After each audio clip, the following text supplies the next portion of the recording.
I've got a Saito FA-65 engine here that was sent to me by a friend of mine. Another fellow actually purchased it. It was sent to me to do a cleanup on and get ready for running. So this is its initial look, how it came to me.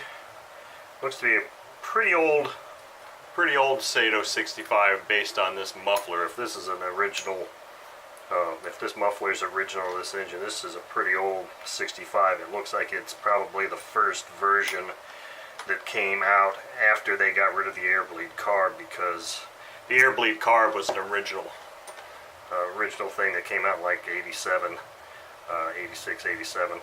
But this does not have an air bleed carb, so it looks like, and this was what the muffler looked like on those. So this looks like the first iteration that didn't have an air bleed carb. Now the funny thing is, this choke mechanism looks pretty new. Nothing on this turns or moves. I can't turn anything over. It's locked up tight as a drum, so this is going to require some real work. But the first thing I was going to do with it was clean the outside a little bit with some of my LA's Totally Awesome cleaner. And all I'm going to basically do is just spray the outside of this. I'm going to work on there a little bit and just start scrubbing it down. There's some gummy stuff on these rockers.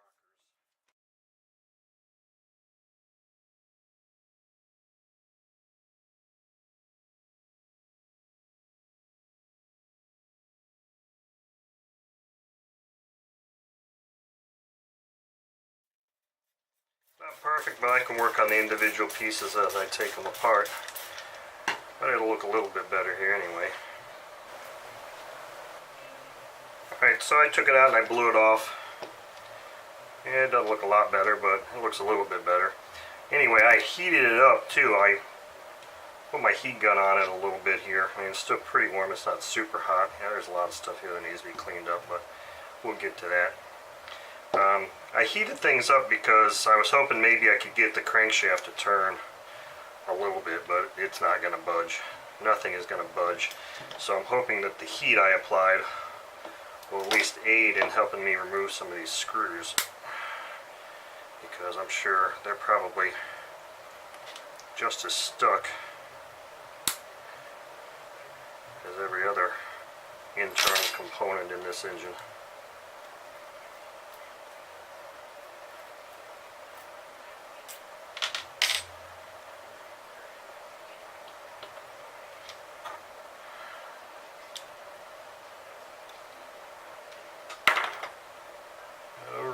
Feels like it might be okay. Let's see if this back plate wants to cooperate. Now that was pretty easy.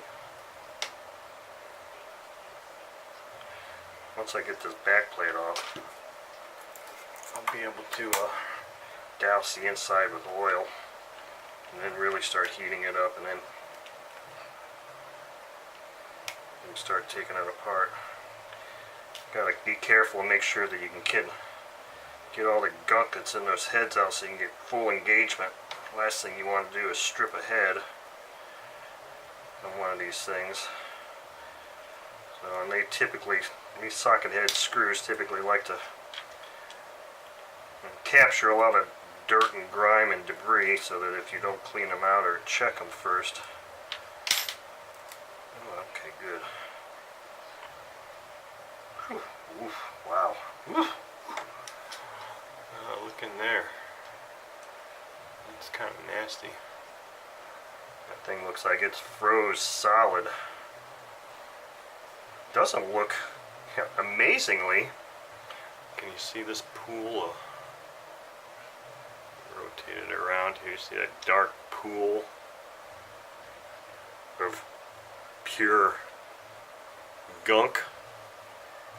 It doesn't look like it's a high runtime engine at all, which is, for the buyer of this engine, that's a wonderful thing.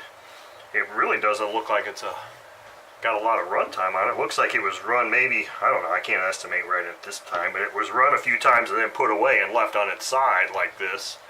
And that's where you got all that exhaust residue,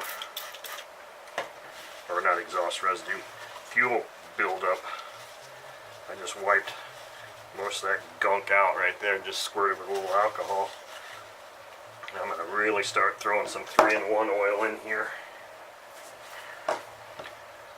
Let this 3-in-1 oil start working on these parts.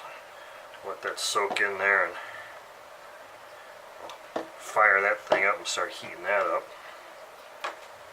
Yeah, this thing is just, ugh, look at that. That's just nasty. That's one nasty.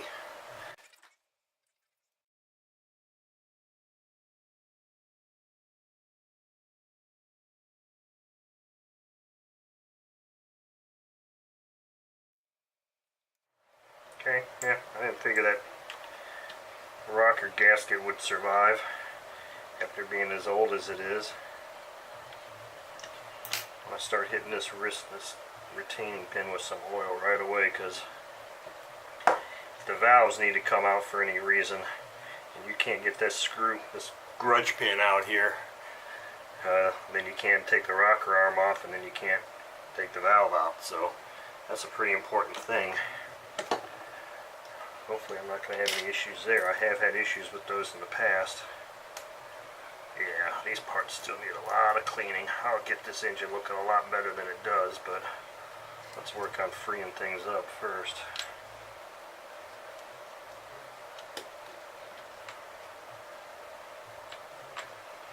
Oof. Man, it's got some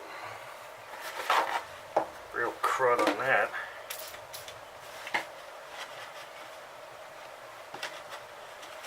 Oh, let's see. Oh, that was the side that it was laying on. That's probably why it's got so much garbage there.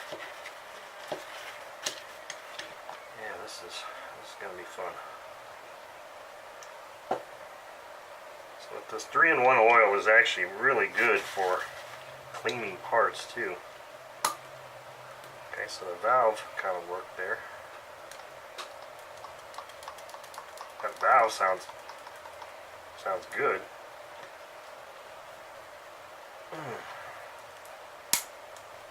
Okay.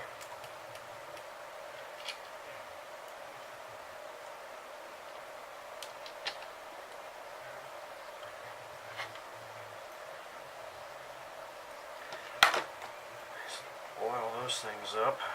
At least I got them freed up there.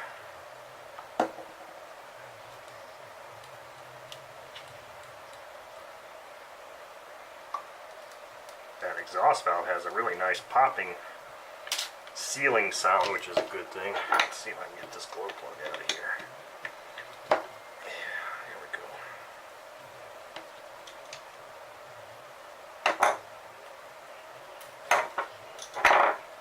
It's like a Fox Miracle plug. Some oil going down in there and here. Here.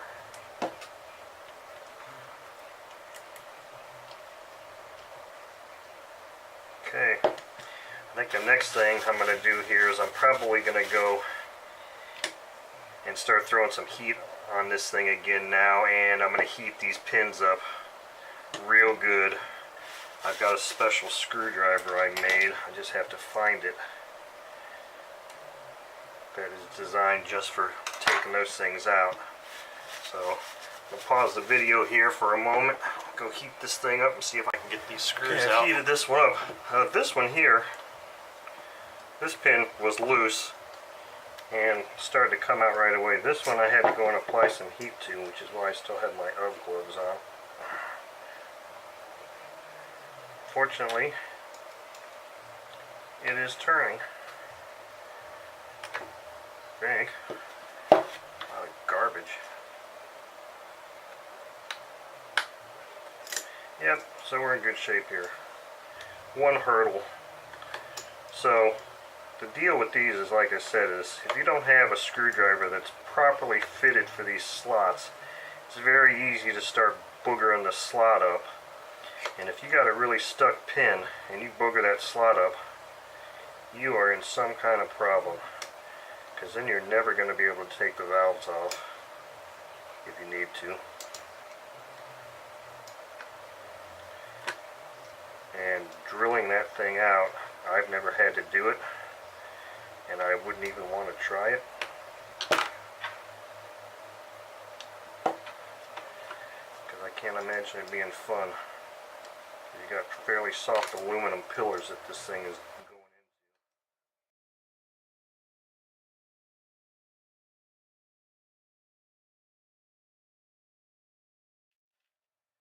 into. Where the rocker arms are symmetrical,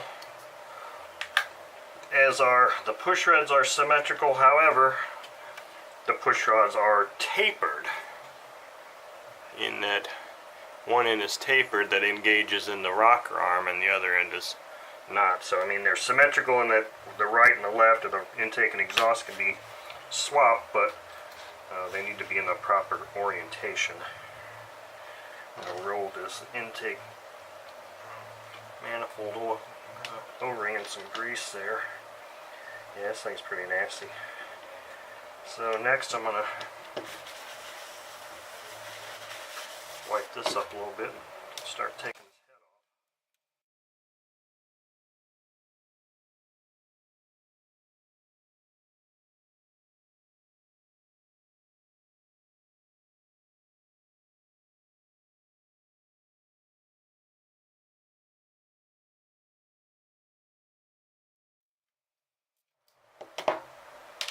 Okay, now let's see how tough this is going to be. Okay, not so tough. One thing with the age of this engine is I'm a little worried about these rubber boots, as they could be. Okay, this connecting rod doesn't want to come off of that piston yet, so it's coming off like that right now. Well, kind of like I suspected. It doesn't look like it's a very high runtime engine at all. The ring is completely gummed into the groove. And look, at least the crankshaft wants to turn now. I don't know how good a shot I'm going to be able to get inside there. That doesn't look too bad. It actually looks pretty decent in there. I'm not going to drop those valves unless the compression test doesn't feel good, but one thing that needs some help right here is I need to get this thing off of here. Probably going to go and really apply some heat to that.